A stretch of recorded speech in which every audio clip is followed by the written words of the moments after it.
hindi ko na nais bumalik sa bansang iyon. Sa arrival hall ng Ninoy Aquino International Airport, hawak ang isang one-way ticket. Isang Amerikana ang humahagulgol habang sinasabi ang mga katagang iyon. Ang nangyayari ngayon sa Pilipinas ay hindi lamang isang simpleng tourist boom.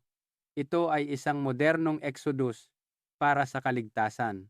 Bakit handang iwanan ng mga mamamayan ng Estados Unidos ang itinuturing na pinakamakapangyarihang bansa sa mundo, ang kanilang mga karera at ari-arian upang manirahan sa Pilipinas?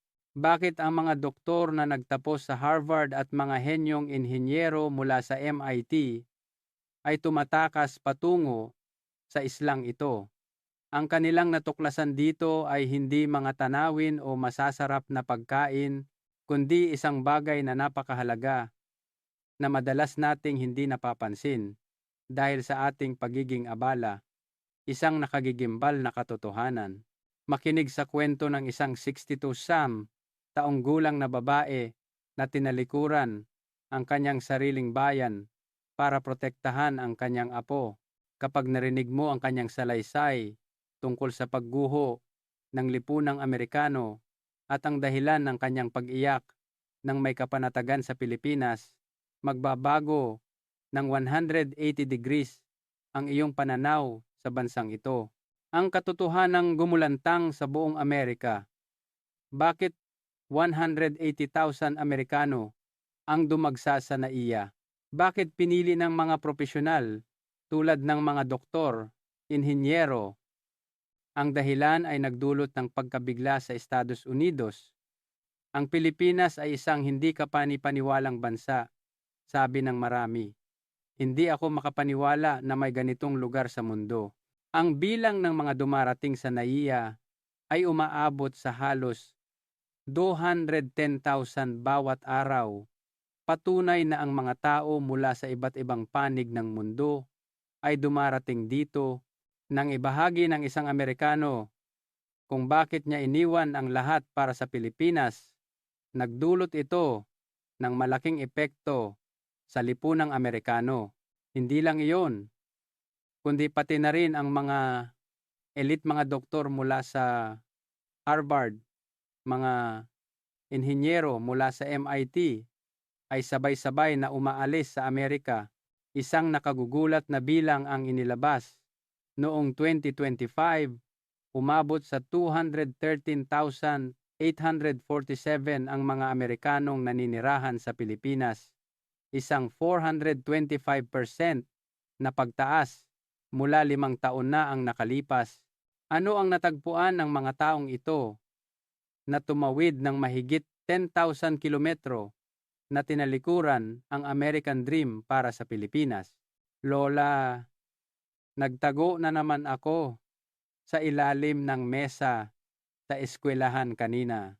Ako si Elena Thompson, 42 taong gulang.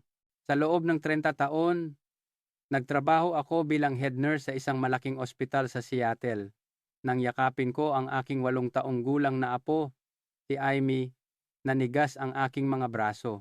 Ang mga salitang binitiwan ng aking anak na si Jessica ay parang yelong tumusok sa aking puso. Muli kong tiningnan ang sulat mula sa kindergarten ni Amy, gabay sa emergency lockdown drill. Ang pamagat na iyon ay sumugat sa aking damdamin. Para sa isang 8 taong gulang na bata, kailangan niyang sumailalim sa isang lockdown drill. Dala ang papel, pumasok ako sa banyo at umiyak ng tahimik. Sa loob ng 30 taon sa ospital, nakakita ako ng hindi mabilang na mga pasyente, ngunit sa harap ng katotohanan ang aking apo ay kailangang dumaan sa isang active shooter drill, gumuho ang aking mundo. Ang aking asawa, si David, ay isang retiradong guro sa high school. Sa edad na 64, ilang buwan na siyang nagtitiis sa pananakit ng kanyang tuhod. Nang tumawag ako para magpa-appointment sa isang orthopedic specialist, hindi ko malilimutan ang sinabi ng receptionist. Ang pinakamaagang available slot ay 6 na linggo mula ngayon.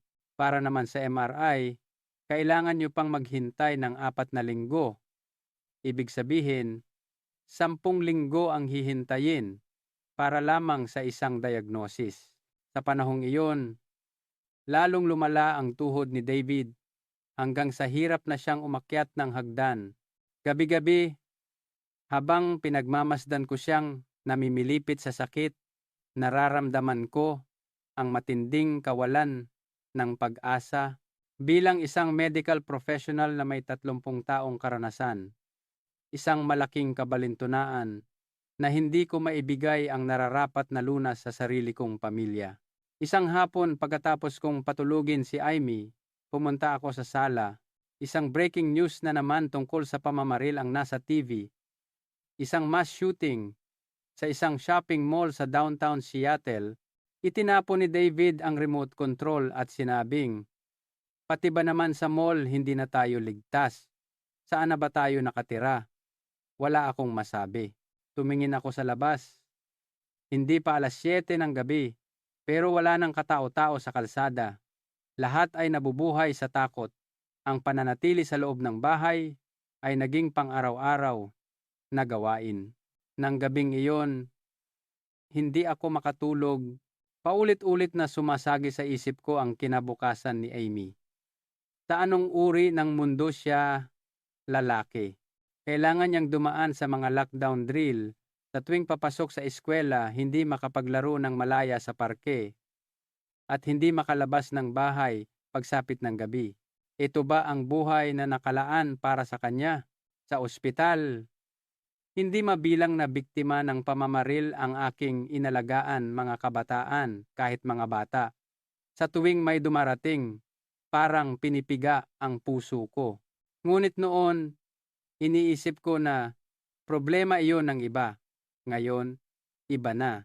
Ang aking apo, ang aking anak, ay maaaring maging biktima anumang oras. Ang takot na ito ay unti-unting lumalamon sa akin. Sa tuwing ilalabas ni Jessica si Amy, labis ang kanyang kaba. "Ma, gusto kong isama si Amy sa parke, pero kailan ba magiging ligtas?" Wala akong maibigay na sagot sa tanong niya. Sa Seattle, ang paglalakad kasama ang isang sanggol sa gabi ay isang bagay na hindi mo man lang maiisip. Kahit sa araw, puno ito ng pangamba. Paano pa kaya sa gabi? Ilang linggo ang lumipas. Umuwi si David mula sa ospital at bumagsak sa sofa. Nag-antay ako ng 6 na linggo, pero sabi ng doktor, kailangan ko muna ng MRI para malaman ang problema. At ang MRI, 4 na linggo pa ang hihintayin. Tinitigan ko ang mukha ng aking asawa. Ang pagod at pagkadismaya dahil sa sakit ay malinaw na nakaukit sa kanyang mukha. Kung isasama pa natin ang approval ng insurance company, baka abutin pa ng 3 buwan. Paano kung lalong lumala ang tuhod ko? Iyan ang katotohanan ng healthcare sa Amerika. Sinasabing world class, ngunit ang mga pasyente ay kailangang maghintay ng ilang buwan. At kahit makatanggap ng lunas, kailangan mong bayaran ang napakalaking halaga. 30 taon akong nagtrabaho sa sistemang ito, ngunit nang ang sarili kong pamilya ang naging pasyente, doon ko nakita ang malinaw na kontradiksyon. Isang malamig na gabi ng taglamig, bandang 2:00 ng madaling araw, tumunog ang aking telepono. Ang anak kong si Jessica. "Ma, may pamamaril malapit sa amin." Si Amy, takot na takot at hindi tumitigil sa pag-iyak. Dali-dali akong nagbihis at tumakbo papunta sa bahay nila. Nanginginig si Amy sa bisig ng kanyang ina, habang si Jessica ay maingat na sumisilip sa bintana.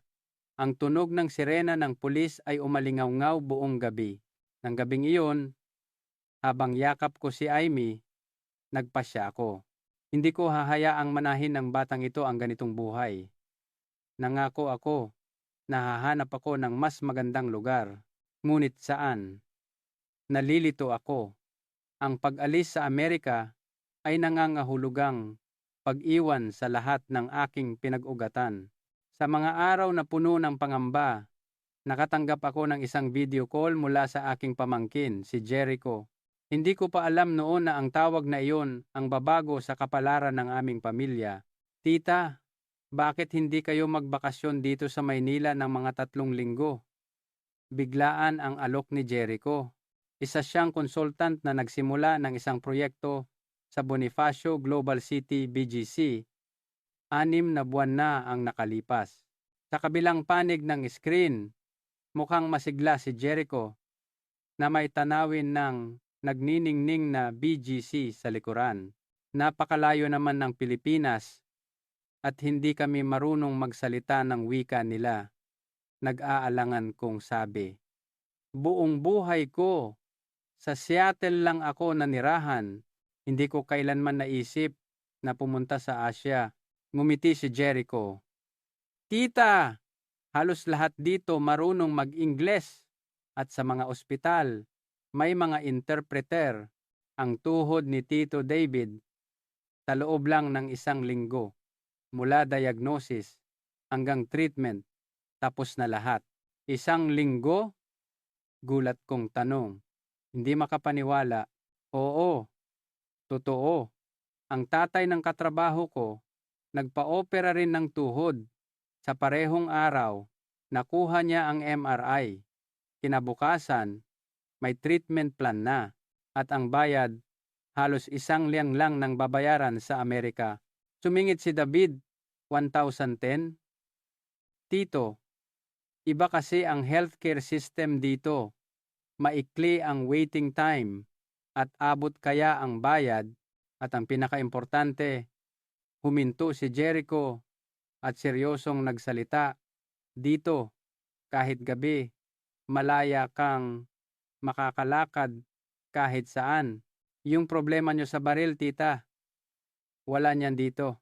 Ang mga salitang iyon ay tumimo sa aking puso. Talaga? Oo.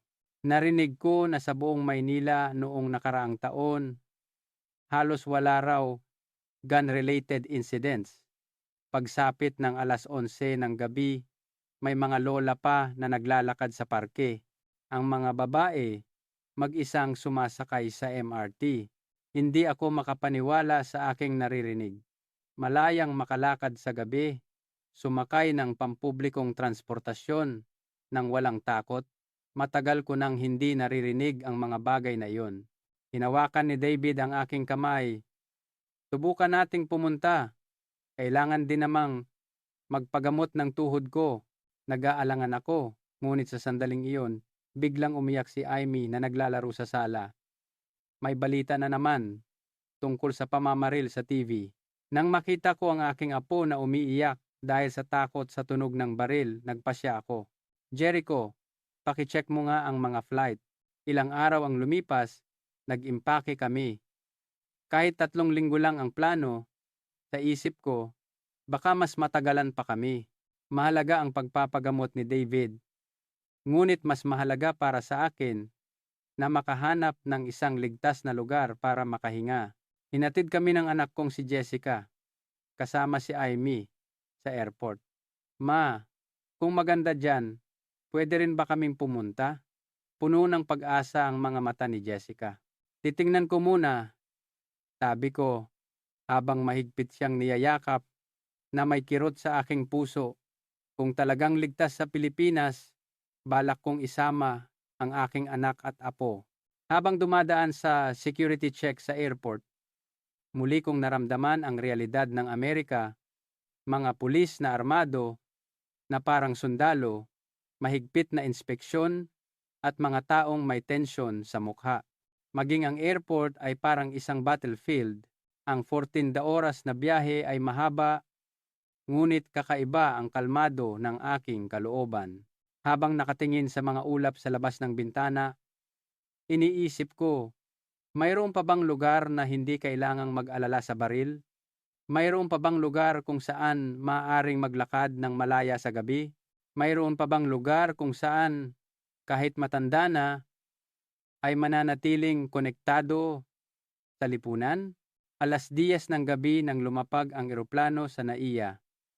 Paglabas namin sa gate, nakita namin si Jericho na masayang kumakaway. "Tita, Tito, welcome to the Philippines!" Paglabas namin ng airport, ang una kong naramdaman ay ang kakaibang hangin. May nagbago, nawala ang tensyon. Ang mga mukha ng tao ay relaxed, walang nag-iingat o nagmamasid sa paligid. "Tara, mag-grab na lang tayo. Kung marami kayong dala, pwede rin tayong mag-taxi," sabi ni Jericho, na ikinagulat ko. 10:00 na ng gabi, sasakay tayo ng public transport? Oo naman, bakit? Dito, ang mga tren ay hanggang 12:00 ng gabi at may mga bus pa na panggabi. Sa Amerika, ang pagsakay sa pampublikong transportasyon ng 10:00 ng gabi ay parang pagpapakamatay. Ngunit si Jericho ay nagsalita ng napakanatural. Habang naglalakbay kami, tiningnan ko ang paligid. May mga estudyante, mga empleyado, at mga matatandang mag-asawa na tulad namin. Lahat sila ay may kapayapaan sa kanilang mga mukha, nagsiselfone o nagkukuwentuhan, walang nagbabantay sa kanilang paligid. Pumasok kami sa aming sasakyan. Malinis ang loob, maliwanag ang ilaw, at higit sa lahat, may pakiramdam ng kaligtasan. Hinawakan ko ng mahigpit ang kamay ni David. Mahal, ang weird, hindi ako natatakot. Tumango rin si David. Sa biyahe, nakita ko ang isang matandang babae. Marahil nasa 70s na, mag-isang may dalang malaking shopping bag. Lagpas 10:00 na ng gabi, ngunit mag-isa siyang naglalakbay. Ito ay isang bagay na imposibleng mangyari sa Seattle. Nang dumaan kami sa isang tulay, ang tanawin ng gabi sa labas ay halos ikahinto ng aking paghinga. Ang tabing ilog ay puno ng ilaw. May mga taong nagbibisikleta at nagjo-jogging. Hindi ba sila nanganganib? Halos 11:00 na ng gabi, tanong ko. Ngumiti si Jericho. "Anong panganib? Dito, normal lang yan. May mga nag-ehersisyo pa hanggang 1:00 ng madaling araw." Hindi ako makapaniwala. 11:30 na kami nakarating sa aming tutuluyan. Inihanda ni Jericho ang isang apartment sa ika-30 palapag para sa amin na may tanawin ng buong Maynila. "Magpahinga na kayo. Nagpa-schedule na ako ng appointment para sa inyo sa ospital bukas ng umaga para sa tuhod ni Tito." Ang bilis naman dito. Oo, mabilis sila. Nasa International Medical Center kaya may kasamang interpreter. Pagkatapos mag-ayos ng gamit, lumabas ako sa balkonahe. Kahit hating gabi na, buhay na buhay ang mga kalsada. May mga taong nagkukuwentuhan sa harap ng convenience store, mga empleyadong pauwi galing sa trabaho, at mga estudyanteng may dalang bag mula sa review center. Lahat sila ay naglalakad ng walang takot. Lumapit si David at inakbayan ako. "Elena, parang napunta tayo sa isang ibang mundo." Ganoon din ang pakiramdam ko. Ito ba ang normal o ang lugar na tinitirhan natin noon ang sobrang abnormal? Nang gabing iyon, mahimbing ang tulog ko. Isang bagay na matagal ko nang hindi naranasan. Walang pangamba, walang takot. Dito, kahit buksan mo ang bintana, hindi tunog ng baril ang maririnig mo, kundi ang tawanan ng mga tao. 9:00 ng umaga kinabukasan, dinala kami ni Jericho sa isang orthopedic clinic sa BGC. Pagpasok namin sa lobby ng ospital, namangha ako. Malinis at modernong pasilidad. Ang pinakamahalaga, may nakasulat na International Patient Center. Isang batang staff ang bumati sa amin sa matatas na Ingles. "Mr. and Mrs. Thompson, darating na po si Miss Ana Cruz, ang inyong interpreter." Ilang minuto lang, isang babae na nasa 30s ang lumapit. "Hello po, ako si Ana. Ako po ang interpreter ninyo." Ana na lang po ang itawag ninyo sa akin. Hindi pa rin ako makapaniwala. Sa Amerika, kailangan naming maghintay ng ilang linggo para sa appointment, ngunit bilang mga dayuhan dito, sa loob lang ng isang araw ay makikita na kami ng doktor. Ang waiting area ay puno ng mga pasyente mula sa iba't ibang bansa, isang matandang mag-asawa mula sa Europa, isang pamilya mula sa Asya, at ilang mga taga-kanluran. Ang daming dayuhang pasyente dito, sabi ko kay Ana. Ngumiti siya. Opo, noong nakaraang taon, maraming dayuhang pasyente ang pumunta sa Pilipinas, lalo na mula sa Amerika. Halos doble ang bilang kumpara 5 taon na ang nakalipas. Dahil mataas ang kalidad ng serbisyo at abot kaya ang bayad, ilang sandali pa, tinawag na ang pangalan ni David. Pagpasok namin sa consultation room, isang doktor na nasa 50s ang bumati sa amin. Magandang umaga, ako si Dr.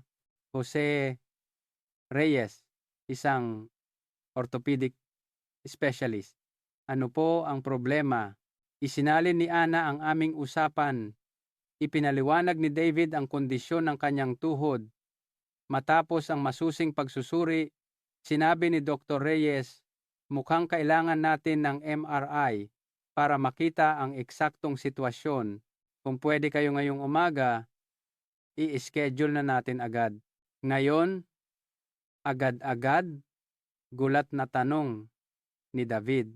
Opo, 1 oras mula ngayon, pwede na.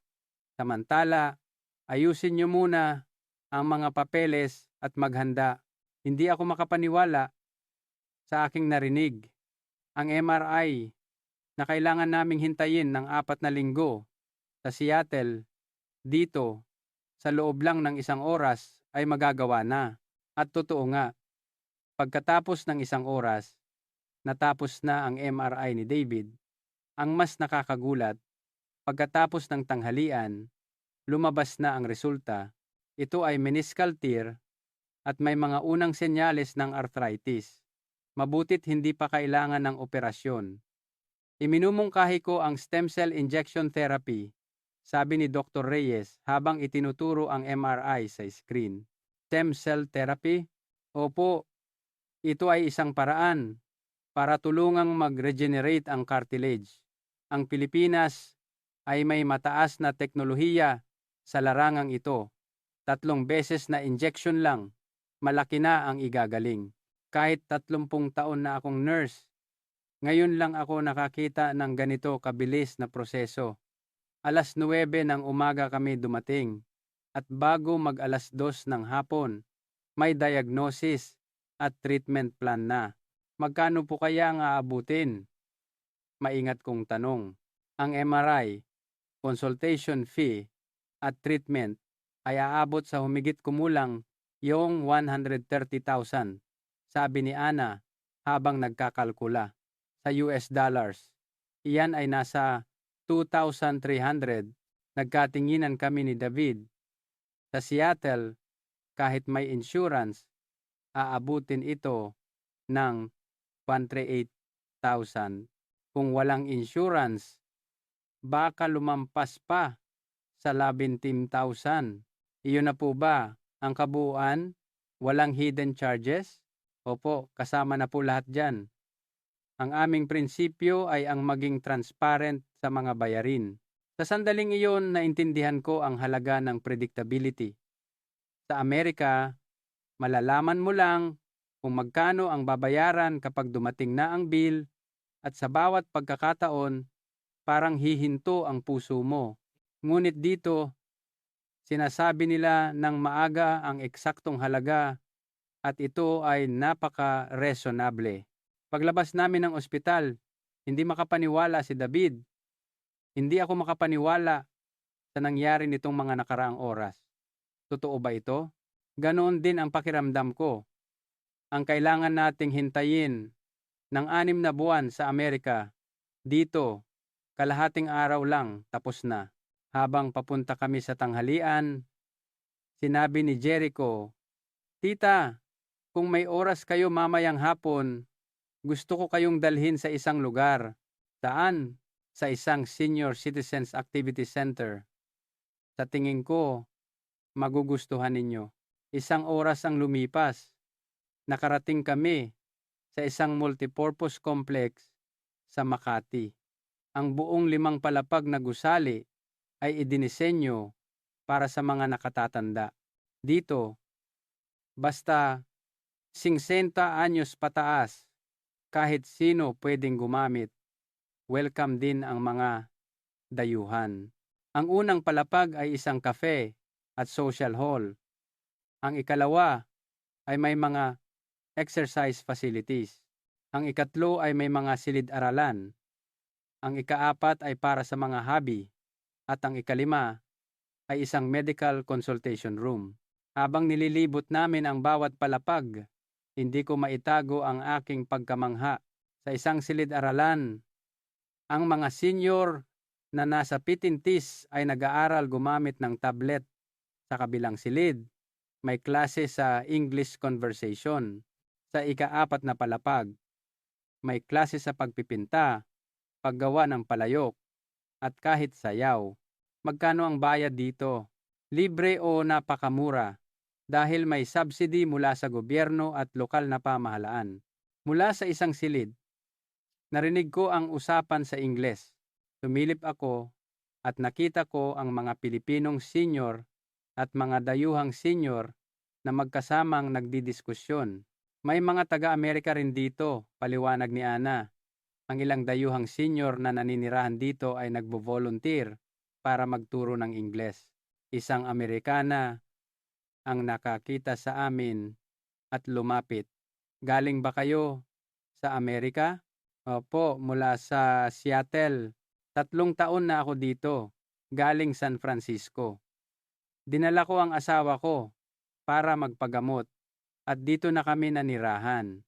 Ang pangalan niya ay Carol, 68 taong gulang. Kumusta po ang buhay ninyo dito? Tanong ko. Masayang ngumiti si Carol. Napakasaya. Nagtuturo ako ng English conversation at pagpipinta. Ang asawa ko naman, ginagamit ang kanyang 30 taong karanasan para magturo ng business management. Sa Amerika, ang pagre-retiro ay katapusan na. Dito, ito ay isang bagong simula. Hindi po ba kayo nalulungkot? Hindi. Napaka-aktibo ng komunidad dito. Linggo-linggo may mga pagtitipon at marami akong naging kaibigang Pilipino. Ang pinakamahalaga, malaya akong makalakad sa gabi. Hindi mo alam kung gaano kalaking bagay iyon. Binigyan kami ni Carol ng kanyang calling card. Kung gusto niyong malaman pa ang tungkol sa buhay dito, tawagan niyo lang ako. Pag alis namin sa center, napaisip ako sa Amerika. Karamihan sa mga retirado ay nabubuhay ng mag-isa. Malayo ang mga kaibigan, limitado ang mga lugar na mapupuntahan, at higit sa lahat, mapanganib lumabas ng bahay. Ngunit dito, iba. Ang mga nakatatanda ay konektado sa lipunan, patuloy na nag-aaral, at ibinabahagi ang kanilang mga karanasan. Nabubuhay sila bilang mga taong may halaga. Dapit hapon, dinala kami ni Jericho sa isang parke sa tabi ng ilog. Tita, tito, ito ang pinakagusto kong ipakita sa inyo. Kahit 8:00 na ng gabi, puno ang parke ng mga pamilyang nagbibisikleta, mga nagjo-jogging, mga grupong nagpipiknik, at mga matatandang naglalakad. Tingnan mo yung mga lola. Turo ko sa 2 matandang babae na nasa 70s na magka-holding hands habang naglalakad. Lagpas 8:00 na, pero hindi sila natatakot. Dito, normal lang yan. May mga nag-iyersisyo pa. Hanggang 1:00 ng madaling araw, sagot ni Jericho. Naupo ako sa isang bench at pinagmasdan ang ilog at ang mga ilaw sa kabilang pampang. Naririnig ko ang tawanan ng mga tao. Hinawakan ni David ang aking kamay. Elena, Sa tingin ko, alam ko na kung ano ang hinahanap natin. Ano iyon? Ang ordinaryong buhay. Ang makapaglakad sa gabi, ang makapunta sa ospital ng walang problema, ang makipagkita sa mga tao. Hindi ba't naging isang luho na ang mga bagay na ito sa Amerika? Ang kanyang mga salita ay tumama sa akin. Ang natagpuan namin sa Pilipinas ay hindi isang espesyal na bagay, kundi ang kakayahang mamuhay ng normal, ng walang takot at pangamba. Nang gabing iyon, pabalik sa aming tinutuluyan, hindi ako makatulog. May isang bagay na malaki ang nagbabago sa loob ko. Ang plano na manatili lang ng 3 linggo ay nagsimulang magbago. Paano kung manirahan kami dito? Paano kung dalhin namin dito ang aming anak at apo? Paano kung magkaroon kami ng isang pagtanda na walang takot? Tumingin ako sa labas ng bintana. Kahit hating gabi na, payapa ang mga kalsada, walang sirena ng pulis, walang putok ng baril, walang sigawan, isang mapayapang gabi lamang. Kinabukasan, maagang tumawag si Jericho. Tita, may kailangan akong asikasuhin sa opisina ngayon. Baka gusto ninyong subukang lumabas ng kayo lang. Kami lang. Nag-alangan ako. Hindi kami marunong ng wika, magiging okay lang ba kami? Huwag kayong mag-alala.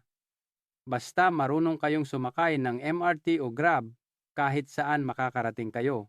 At magaling din ang mga translation apps ngayon. Subukan ninyo. Pagkatapos ng tawag, nag-usap kami ni David. Sa tulong ng kanyang pag-engganyo, naghanda kami at lumabas. 9:00 ng umaga, naglakad kami papunta sa istasyon ng MRT. Hindi naman pala mahirap hanapin ang daan. Ang mga karatula ay may Ingles.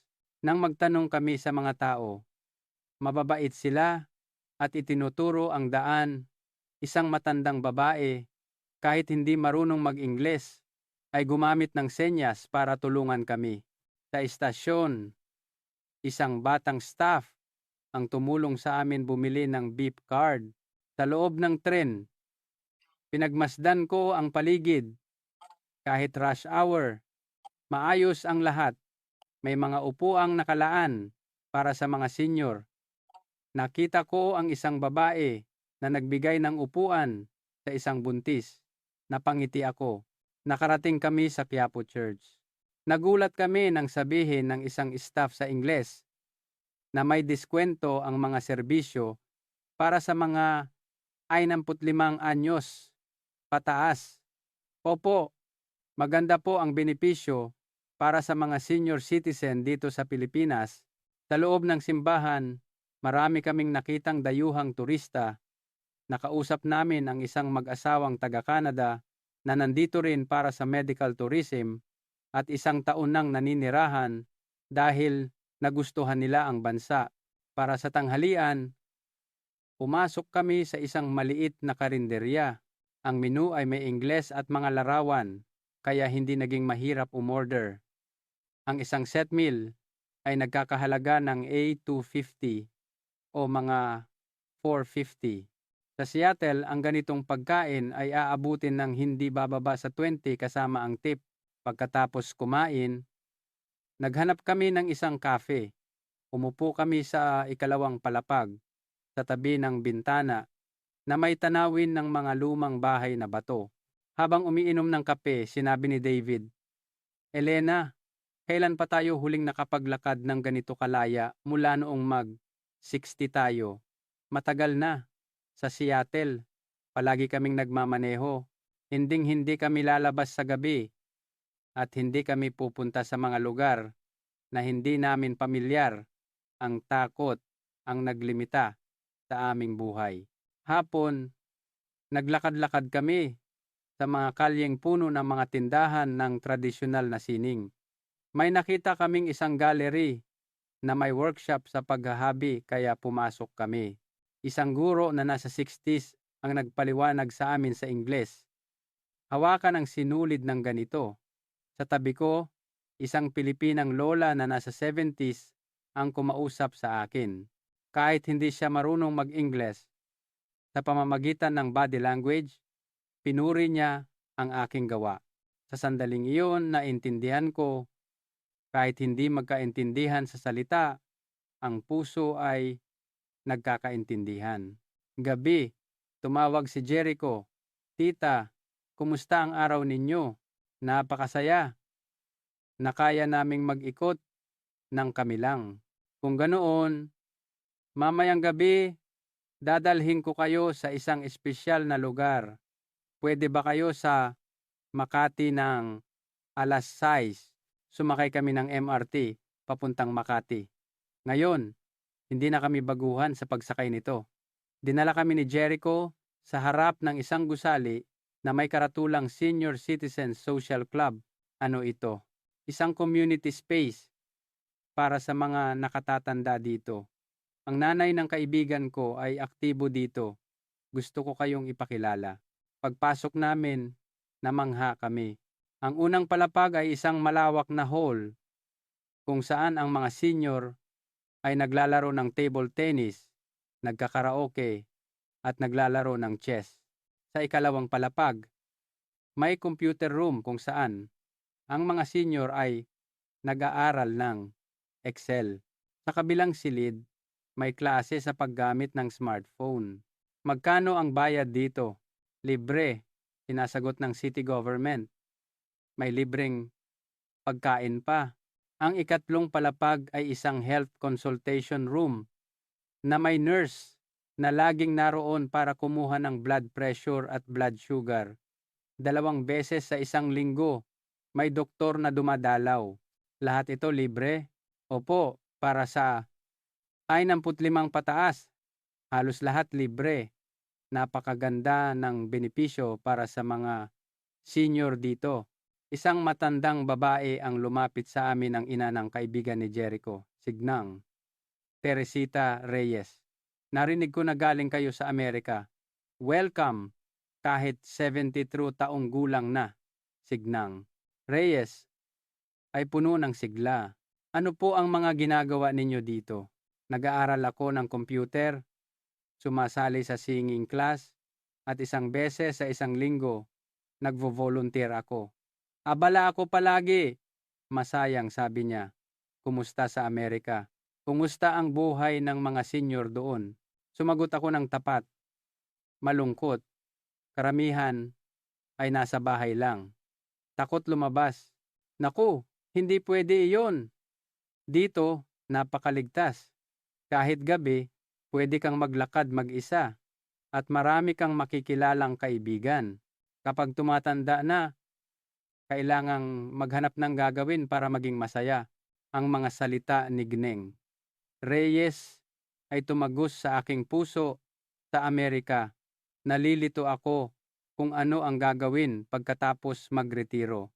Akala ko, manonood lang ako ng TV at aalagaan ang aking apo. Ngunit dito iba. Ang mga senior ay patuloy na nag-aaral, nakikipag-ugnayan, at nag-aambag sa lipunan. Pag-alis namin, sinabi ni David, "Elena, gusto kong tumanda ng ganyan. Puno ng buhay. Ako rin, ayokong makulong sa bahay. Gusto kong manatiling konektado sa mundo." Nang gabing iyon, nag-video call ako sa aking anak na si Jessica. "Ma, kumusta ang Pilipinas?" "Jessica, ito ay isang ibang mundo." Ikinuwento ko sa kanya ang lahat ng aming naranasan. Ang mabilis na serbisyo sa ospital, ang ligtas na mga kalsada kahit gabi, ang masiglang mga senyor, ang predictable na gastos, at ang maginhawang pampublikong transportasyon. "Ma, totoo ba lahat ng sinasabi mo? Paano nangyari na lahat yan ay nasa isang lugar?" "Oo, kahit ako hindi makapaniwala. Sa gaano ka-abnormal na lugar ba tayo nakatira noon?" Pagkatapos ng tawag, lumabas ako sa balkonahe. Kahit lagpas alas 11 na ng gabi, may mga tao pa ring naglalakad sa ibaba. Niyakap ako ni David mula sa likod. Elena, pag-isipan nating mabuti ang alin ang manirahan dito. At dalhin natin sina Jessica at Amy. Tumingin ako sa mga mata ng aking asawa. Puno ito ng katiyakan. Ganon din ang iniisip ko. Pero posible ba sa edad nating ito, magsisimula tayo sa isang bagong bansa? Bakit hindi? Nagawa ni Carol, di ba? At hindi natin alam kung gaano katagal pa tayo dito sa mundo. Pero hindi natin pwedeng gugulin ang natitirang panahon sa takot. Nang gabing iyon, nag-usap kami ng matagal tungkol sa paninirahan sa Pilipinas. Hindi ito isang madaling desisyon, ngunit ang aming natuklasan dito ay napakahalaga. Hindi ito isang espesyal na bagay, kundi ang kakayahang mamuhay ng normal, malaya at ligtas. Ang ordinaryong buhay na iyon na matagal na naming nakalimutan. Isang linggo ang lumipas. Sumailalim si David sa kanyang unang stem cell injection. Nakakagulat. Nabawasan ng malaki ang sakit. Elena, kaya ko nang umakyat ng hagdan. 6 na buwan ko nang hindi ito nagagawa. Bumalik ang sigla sa mukha ng aking asawa. Nang makita ko siya, nakumpirma ko na tama ang aming desisyon. Isang umaga, nakatanggap ako ng isang hindi inaasahang email mula sa HR department ng ospital sa Seattle. Elena, kailangan ka namin. Handa kaming taasan ng 20% ang iyong sahod. Bumalik ka na. Iyon ang ospital na pinagtrabahuhan ko ng 30 taon. Nandoon ang aking mga kasamahan at ang pamilyar na kapaligiran. Ngunit pagkatapos basahin ang sulat, umiling ako. Ipinakita ko ito kay David. Anong plano mo? Tanong niya. Tatanggi ako. Hindi ito tungkol sa pera. Ang makapaglakad sa gabi ng malaya, ang makitang lumaki ang aking apo ng ligtas, mas mahalaga ang mga iyon. Magalang ngunit matatag akong tumugon sa email. Maraming salamat sa inyong alok, ngunit nagpasya na akong magsimula ng bagong buhay. Pagkatapos ipadala ang email, gumaan ang aking pakiramdam. Nang hapong iyon, dinala kami ni Jericho sa isang lugar.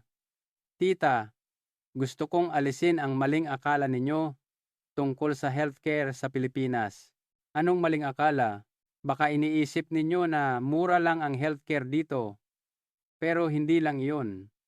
Dinala kami ni Jericho sa isang malaking universidad na ospital sa Quezon City. Isang karatula na may nakasulat na Chronic Disease Integrated Care Center ang aming nakita. Pagpasok namin, nakita namin ang isang napakasistematikong proseso, ipinaliwanag ng isang nurse sa Ingles. Dito po namin pinamamahalaan ang mga pasyenteng may diabetes, high blood, at high cholesterol. Isang team ng mga doktor, nurse, nutritionist, at physical therapist ang nagtutulungan para alagaan ang bawat pasyente. Bilang isang nurse na may 30 taong karanasan, ngayon lang ako nakakita ng ganitong sistema sa Amerika. Bawat espesyalista ay magkakahiwalay at hindi nagbabahaginan ng impormasyon. Isang buong team para sa isang pasyente? Opo. Bawat 3 buwan, nagpupulong ang team para gumawa ng management plan para sa bawat pasyente. Hindi lang kami tumitingin sa mga numero. Tinutulungan din namin silang baguhin ang kanilang lifestyle. Nakita namin ang isang konsultasyon, isang 70 taong gulang na diabetic ang kausap ang kanyang doktor at nutritionist. Medyo tumaas po ang blood sugar ninyo nitong buwan. May problema po ba sa inyong kinakain? Tanong ng nutritionist habang tinitingnan ang food diary ng pasyente. Nag-birthday kasi ang apo ko noong nakaraang linggo, kaya nakakain ako ng cake. Ganoon po ba? Kung ganoon, bawasan natin ng kaunti ang carbohydrates ngayong linggo at dagdagan ng 10 minuto ang ehersisyo. Okay lang po ba yon? Mainit at magalang ang usapan. Pagkatapos, nakausap ko ang pasyente. 2 taon na po ako dito. Dati, 3 tableta ng gamot sa diabetes ang iniinom ko araw-araw. Ngayon, isa na lang. Magkano po ang bayad? Dahil may PhilHealth, ang isang konsultasyon ay nasa R600 lang mga na. Nagulat ako. Sa Seattle, ang pamamahala lang sa diabetes ay aabutin ng 500 bawat buwan. Naintindihan ko na ang healthcare sa Pilipinas ay hindi lang mura, kundi world class mula sa chronic disease management hanggang sa biomedical research.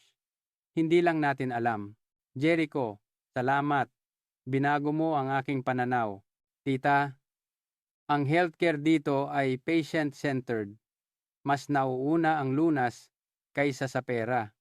At binibigyan din nila ng halaga ang prevention. Nang gabing iyon, kumain kami kasama ang mga katrabaho ni Jericho. Isa sa kanila ay isang nurse na lumipat mula sa Amerika, si Susan. 40 taong gulang si Susan at 15 taon siyang nagtrabaho sa ER sa New York. Bakit ka lumipat dito? Tanong ko. Bumuntong hininga si Susan. Sobra na ang mga biktima ng pamamaril na nakita ko. Gabi-gabi akong binabangungot. Nagkaroon ako ng burnout at tumakas ako dito. Ngayon, nagtatrabaho ako bilang isang patient coordinator para sa mga dayuhan sa isang international hospital. Mas payapa dito. Ang pinakamahalaga, walang biktima ng pamamaril. Hindi ka nagsisisi? Hindi. Kahit mas mababa ang sahod ko, nabawi ko naman ang aking mental health. Mas mahalaga iyon. Mas mahalaga iyon. Mas mahalaga iyon. Pauwi, sinabi ni David. Elena, mukhang hindi lang tayo ang nag-iisip ng ganito. Maraming umaalis sa Amerika. Oo, baka wala na ang American Dream. Kinabukasan, seryoso kong tinanong si Jericho. Jericho, posible ba talaga na manirahan kami dito? Paano ang visa, bahay, at health insurance? Parang handa na si Jericho. Inilabas niya ang isang folder. Tita, na-research ko na po. Pwede kayong mag-apply ng medical tourist visa na valid for 6 months. Tapos i-convert sa retirement visa para sa health insurance. Kapag may residence permit na kayo, pwede na kayong mag-apply sa PhilHealth at kumuha ng pribadong insurance. Sa tirahan, maraming senior-friendly na kondo sa Quezon City o Alabang, malapit sa ospital, cultural centers, at transportasyon. Ang kumpanya ko ay may relocation assistance program. Nagulat ako. Mas madali pala kaysa sa inaakala ko. Ang bahay sa Seattle ay pwedeng ipaupa muna. Pwede kaming manirahan dito ng 1 taon at saka magdesisyon. Nang gabing iyon, nagkaroon kami ng mahabang family meeting. Malinaw ang mga dahilan para manatili. Kaligtasan, healthcare, social connection, predictable na gastos, at isang senior-friendly na kapaligiran. Mayroon ding mga dahilan laban dito. Hindi pamilyar na kultura, wika, at pag-iwan sa mga kaibigan. Ngunit mas matimbang ang mga dahilan para manatili. Elena, subukan natin. Ito na ang pinakamatapang na hamon sa ating buhay. Sabi ni David, hawak ang aking kamay. Sige, subukan natin. Kaysa tumanda sa takot, mas mabuting tumanda sa kalayaan. At ganoon, nagpasya kaming manirahan sa Pilipinas sa loob ng 1 taon. 2 linggo ang lumipas, dumating si Jessica kasama si Amy. Ma, sobrang curious ako.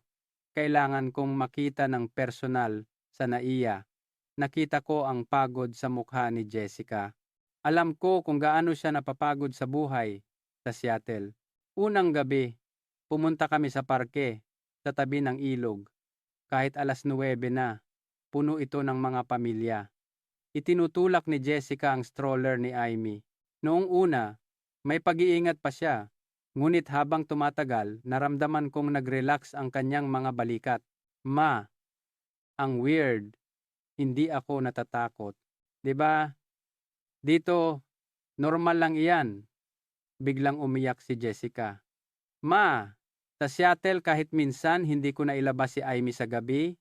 Kahit sa araw, laging may kaba. Pero dito, niyakap ko ang aking anak. Naiintindihan kita. Ganoon din si Mama, kaya tayo nandito. Kinabukasan, nilibot ni Jessica ang iba't ibang lugar sa Maynila, mga indoor playground, mga pedia clinic, mga cultural center. Lahat ay ligtas, maayos, at child-friendly. Sa isang playground, nakausap niya ang ilang Pilipinang ina. Nalaman niya na dito, ang mga bata ay lumalaki nang walang takot sa mga bagay na kinatatakutan niya sa Amerika. Nang gabing iyon, seryosong sinabi ni Jessica, Ma, gusto ko na ring lumipat dito. Talaga? Oo, para kay Amy. Ayokong makita siyang lumaki na nag-iensayo kung paano magtago sa mga baril. Ilang araw ang lumipas, isang hindi inaasahang pangyayari ang naganap. Sa 2 linggo namin sa Pilipinas, tumakbo si Jericho papunta sa amin. Tita, may malaking nangyari sa Seattle. May pamamaril malapit sa daycare ni Amy. Ligtas ang daycare. Ngunit sa convenience store sa tabi nito, namutla si Jessica. Hindi ba't doon madalas pumunta si Amy? Hindi na niya natuloy ang kanyang sasabihin. Nang gabing iyon, nagpasya kaming pansamantalang bumalik sa Seattle para ayusin ang aming bahay at maghanda para sa paglipat. 1 linggo ang lumipas, bumalik kami. Paglabas pa lang ng airport, naramdaman na namin ang tensyon, ang armadong pulis, ang mga taong maingat, ang mabigat na hangin. Pagkatapos ng 3 linggo sa Pilipinas, ibang-iba na ang pakiramdam sa Amerika. Sa parking lot ng supermarket habang bumababa ako sa kotse, kumakabog ang aking dibdib. Maingat kong tinitingnan ang paligid. Ang dating normal na gawain ay naging katawa-tawa na ngayon. Bakit kailangan kong maging ganito ka-tense? Para lang mamili. Sa Pilipinas, kahit 11:00 ng gabi, malaya akong makalakad. Dito, kahit 4:00 ng hapon, puno ng pangamba. Isang gabi, bumisita ang matagal ko ng kaibigan, si Catherine. Elena, kumusta ang Pilipinas? Ikinuwento ko sa kanya ang lahat. Noong una, hindi siya makapaniwala, ngunit unti-unti, nakita ko ang inggit sa kanyang mukha. Talaga bang ganoon kasigurado? Oo. Kahit gabi, malayang makalakad ang lahat. Matatanda, babae, bata. Hindi ka panipaniwala. Dito, hindi mo man lang maiisip yan, sabi ni Catherine habang nakatingin sa labas. Hindi pa 7:00, pero wala nang tao sa kalsada. Elena, sa totoo lang, pagod na rin ako sa buhay dito. Araw-araw, may takot, pero wala akong lakas ng loob na umalis. 3 gabi, bandang 2:00 ng madaling araw, may putok ng baril sa labas. Napatalon ako at tumakbo sa bintana. 2 bloke ang layo, nakikita ko ang ilaw ng pulis. Lumapit si David. Elena, heto na naman. Oo, heto na naman. Sa sandaling iyon, nakumpirma namin. Hindi na kami pwedeng bumalik dito. David, bilisan na nating mag-ayos at bumalik sa Pilipinas.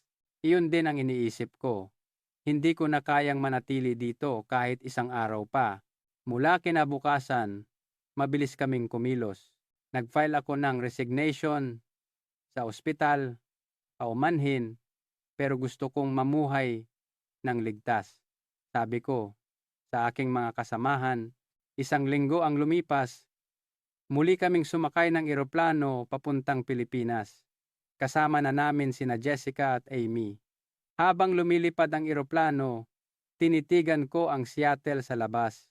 Iyon ang lungsod kung saan ako nanirahan ng 82 taon, ngunit hindi na iyon ang aming tahanan. Paalam, Seattle, at salamat. Lumilipad kami patungo sa isang bagong simula, hindi patungo sa takot, kundi patungo sa pag-asa. Pagdating sa Naya, huminga ako ng malalim, nakabalik na ako sa aming tahanan. Oo, mula ngayon, ang Pilipinas na ang aming tahanan. Tumira kami sa isang apartment sa Quezon City, malapit sa ospital, cultural center at istasyon. Sa parehong gusali nakatira sina Jessica at Amy. Tuwing umaga, alas 6, gigising ako at pupunta sa parke. Maraming nag-iihersisyo, kabilang ang mga senior na nasa 60s at 70s. Good morning! Nagsimula akong batiin ang mga pamilyar na mukha. Isang araw, isang lola ang lumapit at kahit sa Tagalog inanyayahan akong sumali sa kanila.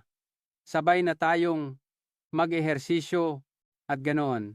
Sumali ako sa kanilang morning exercise group. 3 beses sa isang linggo, naglalakad kami at nag-i-stretching. Isang araw, inimbitahan ako ng lola sa Senior Citizens Club. Sumama ako. Panahon ng tanghalian at mahigit 20 senior ang magkakasamang kumakain, kaibigan, mula sa Amerika. Bati ng isang lola sa Ingles. Mula noon, sa tulong niya, nakakausap ko na ang iba. Pagkatapos ng tanghalian, inalok ako ng manager ng club. Kung gusto ninyo, pwede ba kayong magturo ng English conversation dito bilang volunteer? Ako, opo. Gustong-gusto ng mga senior dito na matuto ng Ingles. Nag-alangan ako, ngunit 30 taon akong naging nurse at may karanasan sa pagtuturo. Sige, susubukan ko. At ganoon, nagsimula akong magturo 2 beses sa isang linggo. Ang kanilang sigasig ay nakakahawa. Teacher Elena, gusto kong makausap ang apo ko sa Ingles. Gusto kong mag-travel at gumamit ng Ingles. Si David naman ay naging leader ng isang English debate club sa isang international community center. Isang pagtitipon kung saan tinatalakay nila ang current events, kultura at filosofiya. Elena, napakasaya. Kanina, isang 70 taong gulang na Ginoo ang nakipagdebate sa akin tungkol sa filosofiya ni Kant. Mas marami pa siyang alam kaysa sa akin. Puno ng sigla ang mukha ni David. Halos tapos na rin ang kanyang treatment. Pagkatapos ng 3 stem cell injections, malaya na siyang umakyat baba ng hagdan. Elena, sa tingin ko, pwede na ulit akong mag-basketball. Tuwing weekend, pumupunta kami sa isang basketball court sa parke sa edad na 60 plus. Hindi ko akalain na makakahawak pa siya ulit ng bola. Isang Sabado, may isang grupo ng mga Pilipinong senior na naglalaro. Inanyayahan nila si David. Gusto mong sumali? Pumasok siya sa court. Sa simula, nangangapa pa. Ngunit unti-unti, bumalik ang kanyang galing. Pagkatapos ng laro, lumapit sila. Ang galing mo! Balik ka! Sa susunod na linggo. Mula noon, tuwing Sabado, tumasali na si David sa kanilang basketball group. Si Jessica naman ay naging malapit sa mga Pilipinang ina. Sa playground ng aming kondo, nagkakakilala sila at nagbabahaginan ng parenting tips. Nang malaman nilang gusto ni Jessica matuto ng Tagalog, sinamahan nila siya sa isang cultural center na may klase para sa mga dayuhan. Pagkatapos ng 6 na buwan, kaya na niyang makipag-usap sa pang-araw-araw na sitwasyon. Isang gabi, habang sama-sama kaming naghahapunan, tinawag ako ni Amy, na 20 buwan na at marunong nang maglakad. Lola! Lola! Napangiti ako. Ang batang ito ay lumalaki sa isang kapaligiran na hindi niya alam kung ano ang tunog ng baril. Hindi niya kailangang dumaan sa lockdown drills. Ma, sobrang saya ko na nandito tayo. Salamat sa pagbibigay kay Amy ng isang ligtas na kapaligiran, sabi ni Jessica. Hawak ang aking kamay. Isang araw, inalok ako ng manager ng club, Teacher Elena. Ang City Hall ay nagpaplano ng isang settlement program para sa mga dayuhang senior. Pwede ka bang maging consultant? Tinanggap ko ang alok. 2 beses sa isang buwan. Dumadalo ako sa mga pulong sa City Hall. Ang aking 30 taong karanasan bilang nurse at bilang isang imigrante ay nagamit lahat. Salamat kay Teacher Elena. Nakagawa kami ng isang praktikal na plano, sabi ng isang opisyal. Sa edad na 60 plus, nakahanap ako ng bagong papel sa lipunan. Sa ikasiyam na buwan, bumisita ang kaibigan kong si Catherine mula sa Seattle. Elena, kailangan kong makita kung totoo ang mga sinasabi mo. Sa loob ng isang linggo, nilibot namin ang Metro Manila. Unang gabi, 10:00. Pumunta kami sa parke. Hindi ka paniwala na ganito karaming tao ang nasa labas sa ganitong oras, sabi niya. Kinabukasan, pumunta kami sa ospital dahil masakit din ang tuhod ni Catherine. 9:00 ng umaga kami dumating at bago mag-alauna ng hapon, nakuha na namin ang resulta ng MRI. Ang bayad ay 1,400. Elena, sineseryoso kong isipin ang paglipat dito. Ikatlong araw, pumunta kami sa Senior Citizens Club. Mainit siyang tinanggap. Pinanood niya ang aking klase sa Ingles at namangha sa mga lola na masigasig na nag-aaral. Elena, isang napakagandang bagay ang ginagawa mo. Gabi, pinanood namin ang laro ng basketball ni David. Nagulat siya sa sigla ng mga Pilipinong senyor. Sa edad na iyan, ganyan pa rin sila kaaktibo. Isang linggo ang lumipas. Hinatid namin si Catherine sa airport. Elena, salamat. Marami akong nakita at naramdaman. Seryoso kong pag-iisipan ang paglipat sa Pilipinas. Ilang araw ang lumipas. Nakatanggap ako ng tawag mula sa City Hall. Teacher Elena, opisyal nang naaprobahan ang Foreign Senior Settlers Program. Pwede ka bang maging program coordinator? Coordinator? Opo, may sahod po. Hindi man permanenteng posisyon, ngunit bilang isang contract employee. Nagulat ako. Sa edad na 60 plus, magkakaroon pa ako ng bagong trabaho. Sige, susubukan ko. At ganoon. Nagsimula akong magtrabaho sa City Hall 3 beses sa isang linggo. Tinutulungan ang mga dayuhang senior na nagbabalak manirahan sa Pilipinas. 1 taon na ang lumipas. Sa aming unang anibersaryo sa Pilipinas, inimbitahan kami ni Jericho na maghapunan sa isang restaurant sa tabi ng Manila Bay. Habang kumakain, inalala namin ang nakaraang taon. Elena, malaki ang ipinagbago natin, sabi ni David. 1 taon na ang nakalipas. Nalilito ako sa aking buhay pagkatapos magretiro. Ngayon, abala ako araw-araw. Dumating si Jessica kasama si Amy. Lola, lolo, tumakbo si Amy papunta sa amin. Sa edad na 26 na buwan, nakakapagsalita na siya ng pinaghalong Ingles at Tagalog. Ma, may mahalaga akong sasabihin. Nakahanap ako ng trabaho dito sa Pilipinas. Niyakap ko ng mahigpit ang aking anak. Salamat sa iyo, Ma. Ikaw ang unang nagkaroon ng lakas ng loob na pumunta dito kaya nakasunod ako. Nang gabing iyon, naglakad kami sa parke. Oktubre sa Maynila, malamig pero komportable. Kahit lagpas 9:00 na, puno pa rin ng tao ang parke.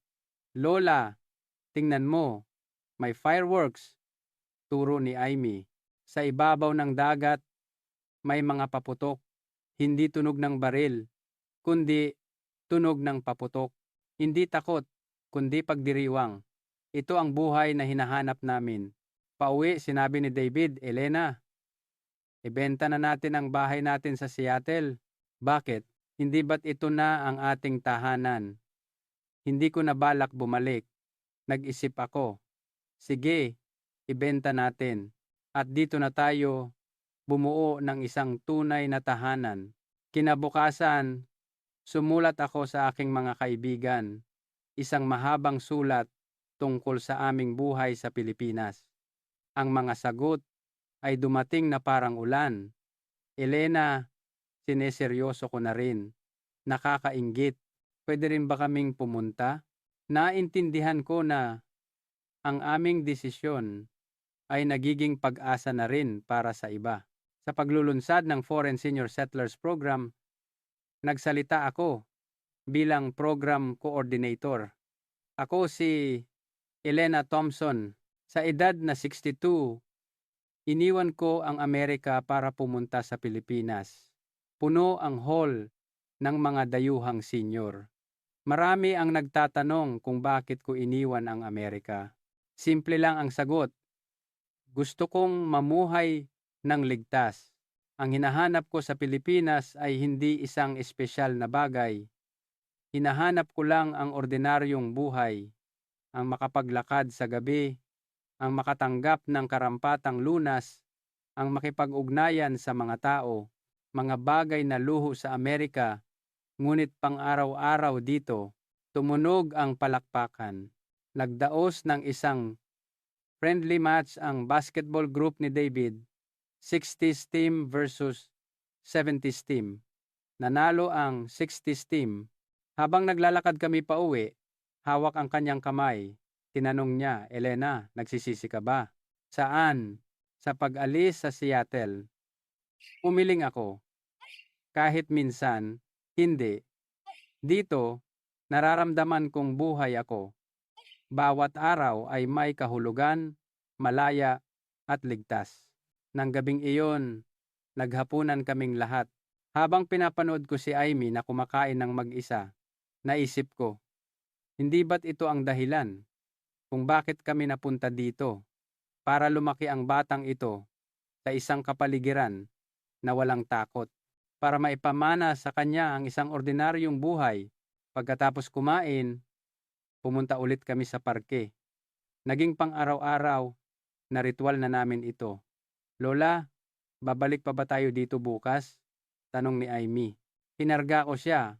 Oo naman. Bukas, sa susunod na araw, araw-araw, pwede tayong pumunta. Kahit gabi, kahit gabi. Masayang tumawa si Amy. Isang tawa na walang takot, walang pangamba, walang pag-aalala. Isang purong kagalakan lamang. Tumingala ako sa langit, nagniningning ang mga bituin. Ang kalangitan ng Maynila ay maliwanag. Ang mga kalsada ay ligtas. Ang mga tao ay malaya. Ito ang hinahanap namin. Hindi isang espesyal na bagay, kundi ang isang buhay na normal at malaya. Ang pinakamahalagang regalo na maipapamana namin sa aming apo, ito ang tagumpay ng ordinaryo.